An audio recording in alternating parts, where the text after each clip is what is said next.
नमस्कार, आप देख रहे हैं मीडिया हलचल और मैं हूं आपके साथ पूजा यादव। उत्तर प्रदेश में होने वाले विधानसभा चुनाव से पहले विधानसभा उपाध्यक्ष को लेकर चुनाव होना है। 18 अक्टूबर को मतदान होगा, लेकिन मतदान से पहले एक जो स्थिति है वो बड़ी स्पष्ट है कि इस बार का ये उपाध्यक्ष का चुनाव बड़ा ही दिलचस्प होगा। भले ही कार्यकाल 5 महीने से भी कम का रहे नए उपाध्यक्ष का, लेकिन इस 5 महीने के कार्यकाल को लेकर भी खूब खींचतान चल रही है। देखिए, एक तरफ अगर बात करते हैं बीजेपी की, बीजेपी नितिन अग्रवाल को अपना उम्मीदवार के तौर पर आगे बढ़ा रही है। दूसरी तरफ समाजवादी पार्टी की ओर से ऑफिशियली डिक्लेयर नहीं किया गया, लेकिन नाम नरेंद्र वर्मा का सामने है। यानी नरेंद्र वर्मा जो कि 6 बार जीते हैं, 6 बार से विधायक हैं महमूदाबाद सीट से और पूर्व मंत्री रहे हैं समाजवादी पार्टी सरकार में। समाजवादी पार्टी की ओर से यानी कुर्मी चेहरे को आगे किया जा रहा है। लेकिन इस बीच दिलचस्प बात क्या है, ये चुनाव आखिरकार दिलचस्प क्यों होगा?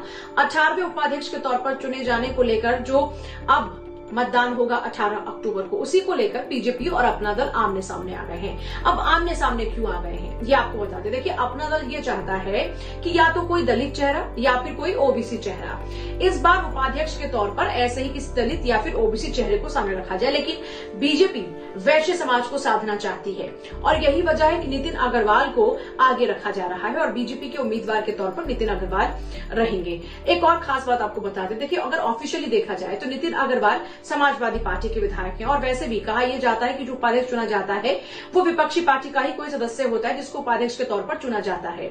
लेकिन उसके लिए फिलहाल जब वोटिंग होगी तो ऐसे में समाजवादी पार्टी ही उसके साथ नहीं खड़ी होगी, क्योंकि साल 2018 में ही नितिन अग्रवाल बीजेपी में चले गए थे, जिसके बाद में समाजवादी पार्टी ने उनकी सदस्यता को खारिज करने के लिए, रद्द करने के लिए एक याचिका दी थी, लेकिन उस याचिका को हाल ही में खारिज कर दिया गया। ऐसे में ऑफिशियली तो वो समाजवादी पार्टी के विधायक है, लेकिन वैसे वो बीजेपी का चेहरा है। और एक और खास बात, हाल ही में उनके पिता ने भी बीजेपी को ज्वाइन किया, तो ऐसे में उनके पिता ऑलरेडी बीजेपी का चेहरा है। और अब नितिन अग्रवाल भी 18 में ही, क्योंकि जब बीजेपी में चले गए थे, जब वोटिंग की बारी आई तो उन्होंने बीजेपी के पक्ष में ही वोटिंग की, राज्यसभा जब सदस्य का चुनाव हुआ उस दौरान में।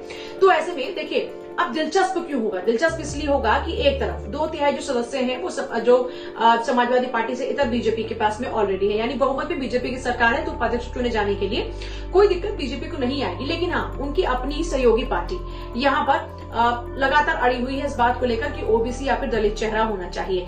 लेकिन यहाँ पर कुर्मी को आगे करके समाजवादी पार्टी जरूर कुर्मी जाति को साधने की कोशिश कर रही है। वहीं दूसरी तरफ नितिन अग्रवाल के जरिए बीजेपी अपने वैश्य समाज को साधने की जुगत में है, लेकिन उनके सहयोगी पार्टी को ही उनकी ये बात कबूल नहीं है। अब एक और बात जो आपको खास तौर पर बताते हैं, देखिए समाजवादी पार्टी अपना उम्मीदवार उतारने जा रही है, लेकिन यहाँ पर समाजवादी पार्टी की ओर से एक पक्ष ये भी सामने आया कि जिस तरीके से नितिन अग्रवाल को उम्मीदवार बनाया जा रहा है, ये कहीं ना कहीं समाजवादी पार्टी को चिढ़ाने जैसा है। और यही वजह है कि समाजवादी पार्टी जाहिर सी बात है अपने उम्मीदवार को लेकर अब बड़ा क्लियर माइंड बना चुकी है और आने वाले दिनों में दोनों के बीच में मुकाबला होगा और 5 महीने से भी कम समय के लिए नया उपाध्यक्ष को चुने जाना है। लेकिन इस उपाध्यक्ष के पद को लेकर भी जो खींचतान चल रही है वो है वोट बैंक की राजनीति।